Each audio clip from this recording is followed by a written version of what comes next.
इस वीडियो में हम बात करने वाले हैं सुप्रीम कोर्ट का जो जजमेंट आया है 12 दिसंबर 2020 को झारखंड की जो नियोजन नीति है उसके मामले में पूरी जानकारी इस वीडियो में हम समझेंगे कि आखिर क्या हाईकोर्ट का डिसीजन है और आगे आने वाले दिनों में क्या डिसीजन हो सकता है। सारी चीज़ों को समझेंगे।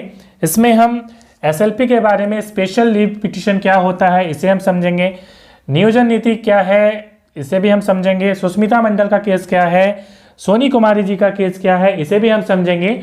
मगर वीडियो को स्टार्ट करने के पहले मेरा एक सीधा सा सवाल है या सीधा सा आग्रह है माननीय सुप्रीम कोर्ट से और विभिन्न कोर्ट से भी कि क्या हमारे देश में, क्या हमारे कोर्ट में जो नैतिक मूल्यों का कोई महत्व नहीं है क्या।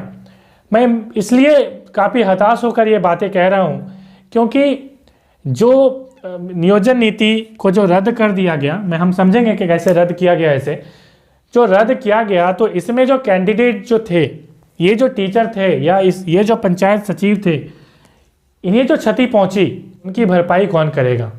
इनका इसमें क्या दोष था। इन्होंने तो जो एग्ज़ाम दिया था ऐसा तो नहीं है कि चोरी करके दिया था। इन्होंने एक स्वच्छ छवि से, एक स्वच्छ तरीके से जो है एग्ज़ाम दिया, पास किया। उसके बाद इनकी 2016 में, आप देखिए 2000 इतना लंबा केस है, 2017 में एग्ज़ाम हुआ, 16 में एग्ज़ाम हुआ और अभी 2020 चल रहा है। इतना लंबा केस चल रहा है और इसमें एक 4 साल का लंबा वक्त लोग काम कर रहे थे, एक नियोजित थे।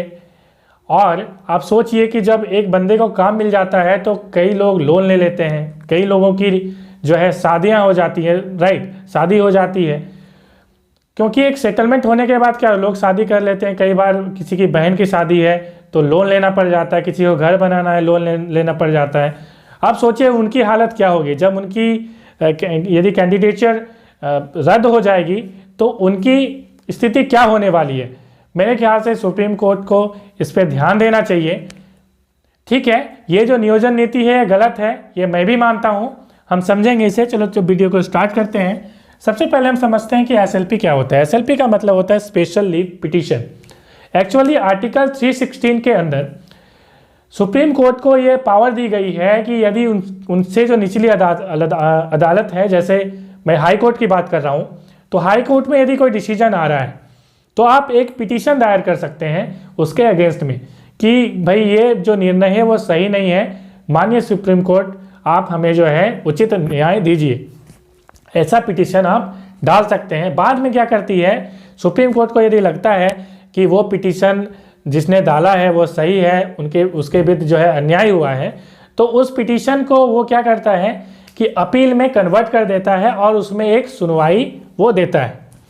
अब हाल के केस में क्या हुआ, सबसे पहले आपको समझना पड़ेगा। अब हुआ ये कि नियोजन नीति 14 जुलाई 2016 को झारखंड सरकार ने पास की और उस टाइम में जो चीफ मिनिस्टर थे वो रघुवर दास थे बीजेपी के। और क्लास 3 और क्लास 4 इसमें जितने भी पद होंगे उनको भरा जाएगा। किस आधार पे, तो 2 क्षेत्र बनाए गए। झारखंड में 24 जिले हैं, आपको पता होगा। इन 24 जिलों को 2 पार्ट में डिवाइड किया गया, 13 + 11 हो गए 24। 13 जिलों को अनुसूचित जिले के अंतर रखा गया, मीन्स शेड्यूल डिस्ट्रिक्ट जिसे हम कहेंगे, और 11 जिले को गैर अनुसूचित नॉन शेड्यूल डिस्ट्रिक्ट के अंदर रखा गया। इसके अंदर मैंने पूरी लिस्ट यहाँ पे दी हुई है, आप देख सकते हो। रांची, खूंटी, गुमला, ये सारी जो है अनुसूचित जिले हैं, जबकि पलामू, गढ़वा, चतरा, हजारीबाग ये जो है गैर अनुसूचित जिले के अंतर्गत आते हैं। अब ये क्यों बनाया गया?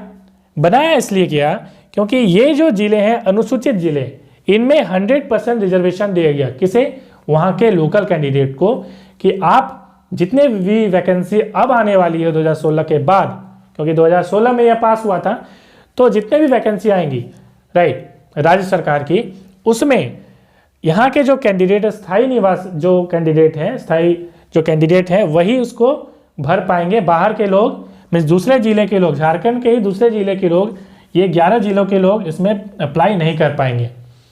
इसकी सबसे बड़ी खामी यह है कि ये आर्टिकल 14 और 15 और 16 का उल्लंघन करता है। कैसे? आर्टिकल 14 हमें समानता का अधिकार देता है, जबकि 100% रिजर्वेशन बिल्कुल कभी हो ही नहीं सकता।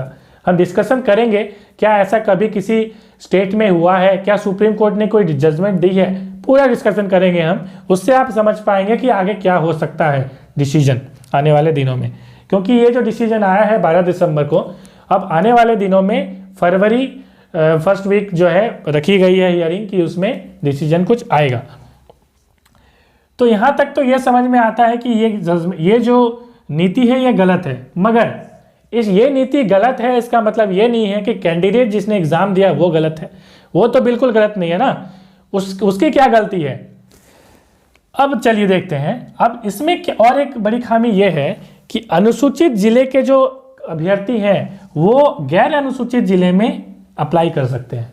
मतलब यहाँ के कैंडिडेट यहाँ पे जाके अप्लाई कर सकते हैं, कोई दिक्कत नहीं है, मगर यहाँ के जो कैंडिडेट हैं वो अनुसूचित जिले में अप्लाई नहीं कर सकते। आप सोचिए, सारा मलाई अनुसूचित जिले वाले को मिलना तय था, मगर ऐसा हो नहीं पाया क्योंकि आगे क्या वर्डिक्ट हो गया हमें समझेंगे इसे।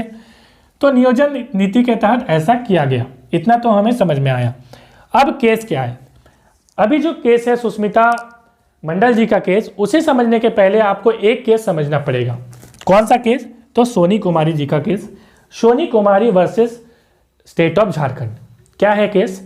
2016 में जब ये जो स्थानीय नियोजन नीति, ये जो नियोजन नीति लागू की गई, उस समय क्या किया सोनी कुमारी जी ने, ये पलामू जिले से आती हैं, इसका मतलब है पलामू जिले किस में आता है? ये आता है गैर अनुसूचित जिले में, ये अनरिजर्व है, राइट, ये रिजर्व के कैटेगरी में नहीं है। अब इन्होंने अप्लाई किया अनुसूचित जिले में, रिजर्व वाले एरिया से कहीं एक जिले, किसी जिले से इन्होंने अप्लाई किया।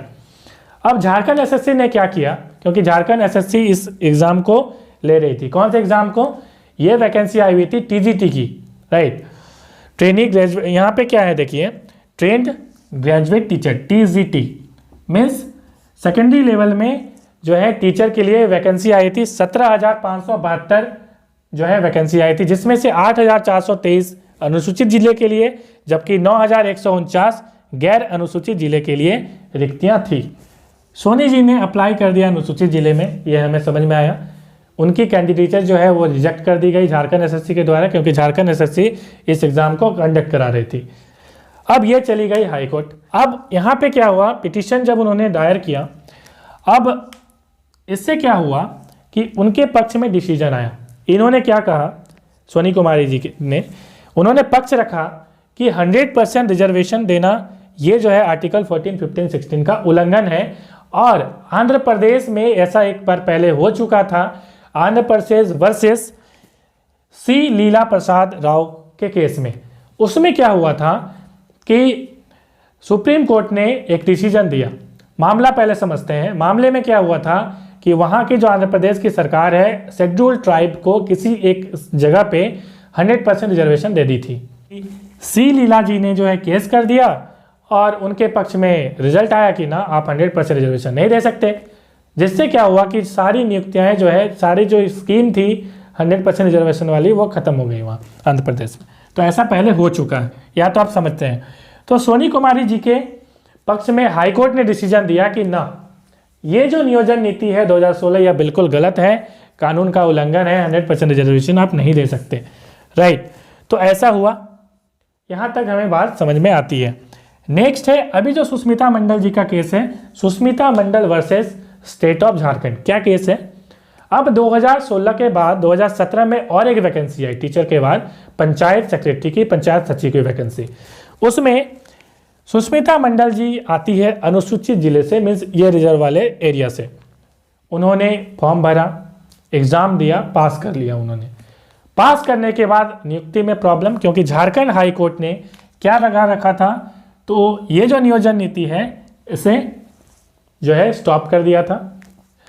इसमें क्या हुआ कि सुष्मिता मंडल जी ने एक एसएलपी दायर की सुप्रीम कोर्ट में, और उन्होंने रिक्वेस्ट किया सुप्रीम कोर्ट से कि प्लीज़ जो हाई कोर्ट का जो डिसीजन था, जो नियोजन नीति को उन्होंने रद्द कर दिया था, उसे आप कृपया स्टे कर दें।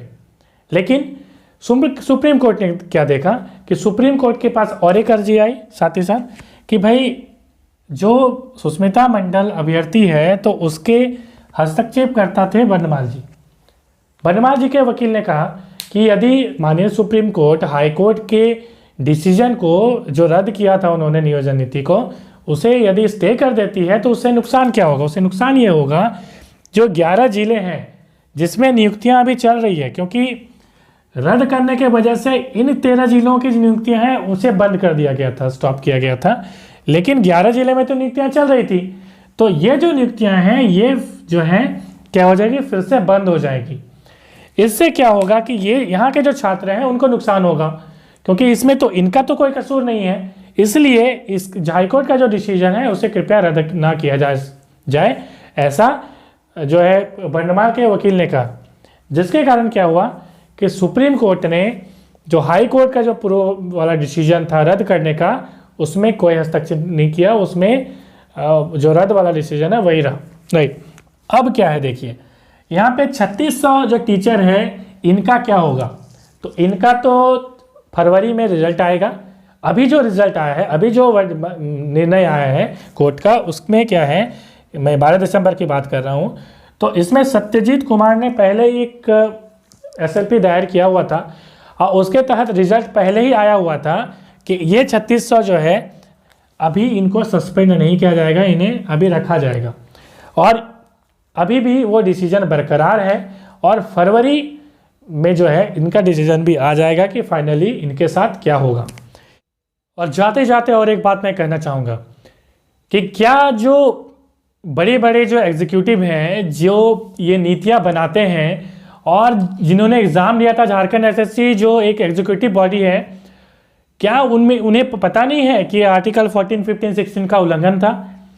वो जब नीतियाँ बनाती है, जब एग्ज़ाम लेती है, उसके पहले ये सारी चीज़ें दिमाग में क्यों नहीं रखती है? एक तो वैकेंसी आती नहीं है, और जब वैकेंसी आती है तो इस तरह से रद्द पे रद्द होते जाती है।